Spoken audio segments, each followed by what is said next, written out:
കോട്ടയത്ത് പോലീസുകാരനെ കുത്തിയ പ്രതി അരുൺ ബാബുവുമായി തെളിവെടുപ്പ് നടത്തി. പോലീസുകാരൻ സുനു ഗോപാലിനെ കുത്തിയ SH മൗണ്ടിലും മോഷണം നടത്തിയ മള്ളൂർശ്ശേരിയിലെ വീട്ടിലുമാണ് തെളിവെടുപ്പ് നടത്തിയത്. ഗാന്ധിനഗർ SHO T ശ്രീജിത്തിന്റെ നേതൃത്വത്തിലുള്ള പോലീസ് സംഘമാണ് പ്രതിയുമായി എത്തിയത്.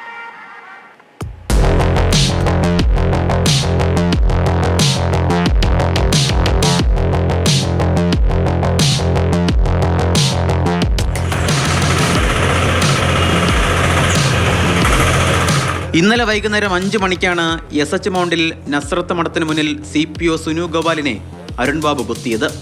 മാർച്ച് 5-ന് നടത്തിയ മോഷണത്തിന് പ്രതിയെ പിടികൂടുമ്പോഴായിരുന്നു അക്രമം. ഈ സ്ഥലത്തെത്തിയാണ് പ്രതി അരുൺ ബാബുവുമായി പോലീസ് ആദ്യം തെളിവെടുപ്പ് നടത്തിയത്. സംഭവത്തെക്കുറിച്ച് പ്രതി പോലീസിനോട് വിവരിച്ചു. ഞാൻ അവിടെ നിന്ന് കയറി അങ്ങോട്ട് കടയിലോട്ട് കഴിക്കാൻ പോകുമായിരുന്നു.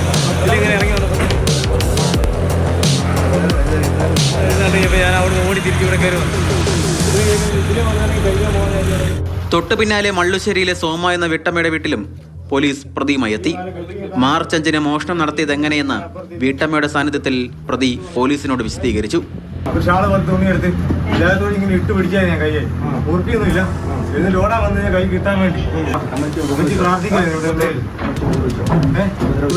രണ്ടടി അടിച്ചിട്ടുണ്ട്. മാല എങ്ങനെ മേടിച്ചു? നീ മാല ഊരി മേടിക്കുമായിരുന്നു. താലി എന്തേ? താലി അമ്മച്ചിയുടെ കയ്യിൽ. നിലവിൽ ആശുപത്രിയിൽ കഴിയുന്ന പോലീസ് ഉദ്യോഗസ്ഥനായ സുനു ഗോപാലിന്റെ ആരോഗ്യനില തൃപ്തികരമാണ്.